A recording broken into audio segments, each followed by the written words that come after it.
en la comparación y el contraste, ustedes deciden si yo soy profeta por mi testimonio o no lo soy. Es la forma como Usías va a autenticar precisamente su llamado, Isaías, va a autenticar su llamado profético. Ahora, desde luego, de lo que trata el capítulo no es propiamente de su llamado. De lo que trata el capítulo es de un llamado urgente que él le va a hacer al pueblo de Israel al arrepentimiento. Y desde luego le va a hacer una advertencia sobre la santidad de Dios. Le va a decir al pueblo: señores, el Dios de ustedes es un Dios santo. Pero desde luego, en esa visión y en ese llamado que se le hace a Isaías para su vocación profética, se le hace una advertencia. Él no va a ser un profeta común y corriente. Él será un profeta singular, porque ha sido llamado para profetizar sobre Israel. Ha sido llamado para predicarle a Israel, pero Israel no creerá a su mensaje. Oiga, lo más frustrante para un predicador, aun cuando uno tiene toda la conciencia que Dios ha llamado a uno a predicar, no a que la gente se salve, pero lo más frustrante para un predicador es que predique ante una comunidad de inconversos y no se convierta.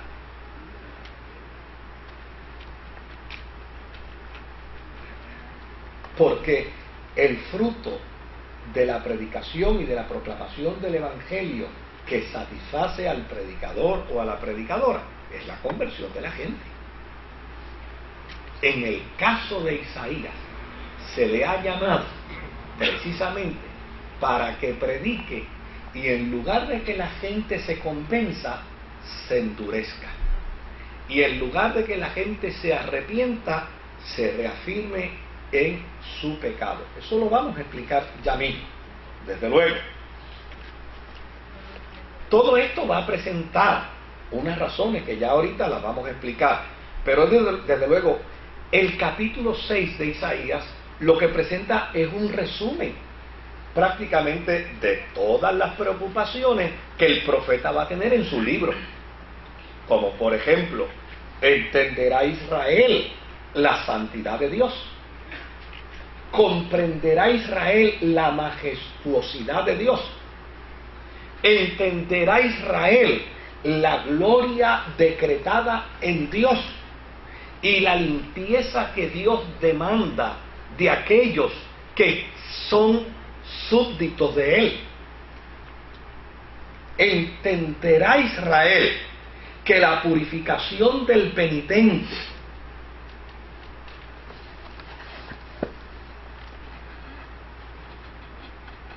es el resultado de un arrepentimiento? Y a fin de cuentas, ese arrepentimiento no se verá en esta generación a la que les voy a predicar. Y por el otro lado, desde luego, Isaías predica al pueblo sabiendo que el pueblo no le va a escuchar, sabiendo que el pueblo no le va a obedecer, pero predica sabiendo que aunque todo ese pueblo sufrirá las consecuencias de su pecado y de su desobediencia, él sabe que habrá lo que en algunas versiones aparece como un tocón, ¿verdad? Un tocón. Yo no sé, yo una vez venía yo estaba cansado de ver un árbol que se había caído en la 65 de infantería. Un tocón no es uno que palpa, ¿sabe? Por si acaso. Ni uno que toca instrumento. Y había un árbol caído. Allí estaba ese árbol caído. Y yo pasé pues, por meses. Esa era mi ruta para venir a la iglesia y para venir a la oficina. Y pasaba por meses y allí estaba. Un día pasé y tuve que detenerme. Y lo más que sentí, ¿sabe qué fue? No tener una cámara conmigo. Porque de aquel tocón que estaba derribado, empezó a emerger una hoja verde.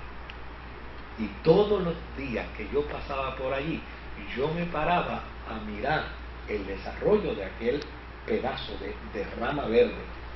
Y al final se convirtió, con el transcurrir del tiempo, en un árbol. Entonces, una de las cosas que Isaías predica con esa conciencia es: yo sé que yo le predicaré a un pueblo duro de servicio, y le predicaré a un pueblo que no me escuchará, y le predicaré a un pueblo que ya necesariamente sufrirá las consecuencias de su desobediencia. Pero Dios se reservará, dentro de las consecuencias que sufrirá Israel, Dios se reservará un tronco que aparentemente parecerá seco, pero de él emergerá que una simiente de esperanza. Y desde luego, todo ese planteamiento lo vamos a ver precisamente dentro de ese capítulo 6 de el profeta Isaías. Por el otro lado, Isaías habla de toda una gala de seres que aparecen junto con la presencia de Dios. De hecho, él no dice haber visto a Dios. Él lo que dice es que había un ser tan poderoso, tan grande, tan imponente, que él quedó debajo de sus faldas. Las faldas llenaban el templo y él quedó debajo de esas faldas, para de esta manera ejemplificar la majestuosidad y la grandeza de Dios. Desde luego, la escena de la experiencia del capítulo 6 de Isaías es en el templo, donde mismo el rey Usías vivió una mala experiencia. Él vivirá la experiencia que lo convierte en profeta. El profeta recibe allí una visión que va acompañada de toda una liturgia de fuerzas celestes, una liturgia en la que hay cantos, una liturgia en la que hay adoración y una liturgia en la que hay reconocimiento de la grandeza de Dios. ¿Y quiénes son los que hacen ese reconocimiento? Pues nada más y nada menos que los serafines. ¿Cuál es la concepción que se tiene de los serafines? Pues la concepción que se tiene de los serafines es que los serafines son seres ardientes. O sea, la figura de un serafín es como la figura de una persona en fuego. Y desde luego, la forma como él describe a esa persona, a ese ser en fuego, ¿verdad? Es una figura ardiente, que está en fuego, está ardiente. Pues la forma como él la presenta es que inclusive tiene 6 alas. De hecho, los ángeles que a mí me han querido mostrar, los hacen con 2. No son serafines. Estos tienen 6 alas. Y la descripción que él hace es que 2 cubren rostros, 2 cubren pies y 2 sirven para alar el vuelo, para lograr el vuelo. ¿Qué intención presenta con esta gráfica Isaías? ¿Qué es lo que él quiere decir? Mira, cuando la presencia de Dios se hizo evidente en el templo, los seres que son como llamas de fuego quedaron prácticamente opacados por la presencia de Dios. los serafines, con toda su majestuosidad, con todo su fuego, no pueden bajo ninguna circunstancia opacar lo excelso de la presencia teofánica de Dios. Y yo creo que eso tiene un mensaje para el tiempo presente, sobre todo cuando hay gente que prefiere ángeles antes que a Dios, cuando hay gente que entra en el proceso de culto a los ángeles. Y lo que es doloroso es que muchas veces hasta dentro de experiencias de confesiones evangélicas encontramos gente que desarrollan un culto a los ángeles. Yo puedo hablarle a ustedes de evangelistas, inclusive, que en un momento dado le decían a la gente que si le escribían y le mandaban una ofrenda, ellos estaban dispuestos a mandarle un angelito Goldfine, tú sabes, con un chapecito de oro, se lo mandaban para que ese ángel les cuidara y les guardara y les protegiera, y ese fuera su ángel. Disparate garrafal. Porque Dios no nos mandó a nosotros a ser cuidados por ángeles. Él dijo, yo estaré ¿qué? Con vosotros todos los días de vuestra vida, hasta el fin.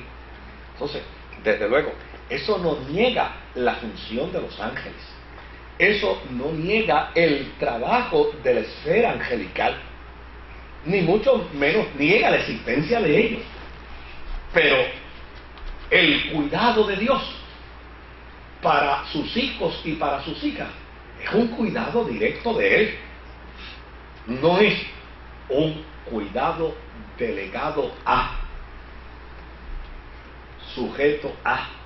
De hecho, a veces yo escucho a gente que dice, no, porque fíjate, lo que pasa es que tú le puedes pedir a tu ángel y ese ángel tuyo entonces va y se encampana por ahí arriba y va a la presencia de Dios y ese ángel tuyo le dice a Dios lo que tú le has pedido. Disparate garrafal, porque en la enseñanza de la fe cristiana y de la fe evangélica se dice que todo lo que se le pida al Padre en el nombre de Jesús creyendo, ¿será qué? Pues será hecho. O sea, yo no necesito la mediación de un ángel, con todo el respeto que ellos se merecen. Desde luego, si un ángel viene a darme un mensaje, ellos son mensajeros de Dios, pero ellos no vienen, ellos son enviados. Son dos cosas distintas. Si un ángel viene, pues amén, pero él no viene porque es él viene porque es enviado. El ejemplo que tenemos de ello es precisamente las historias de Daniel. En las historias de Daniel, los ángeles que le visitaron, los arcángeles que le visitaron, siempre dieron testimonio de haber sido ¿qué? Enviados. Ninguno de ellos dijo, vine por cuenta propia. No. Porque tú lo solicitaste. No, o porque tú lo solicitaste. No. Vine porque me enviaron. Y me envió el que tiene la autoridad, el que tiene el poder.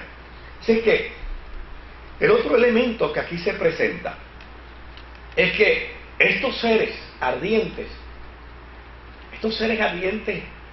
uno al otro, se dicen santo, santo, santo, refiriéndose a quién, a Dios, única y exclusivamente. Es decir, ningún ángel pedirá para sí adoración, ningún ángel pedirá para sí reconocimiento de glorificación. De hecho, en la misma historia de Daniel se dice que en el momento en que él se fue a postrar, el ángel le dijo, cuidado, conmigo no, adora a Dios. A Dios es el que tienes que adorar. Por lo tanto, este ángel, este serafín, frente a este otro serafín, lo que se están comunicando es ¿qué cosa? Toda la adoración, toda la honra y toda la santidad le pertenece a Dios. Oiga, si nos montamos, aunque sea en 2 alas de imaginación, imagínese a usted al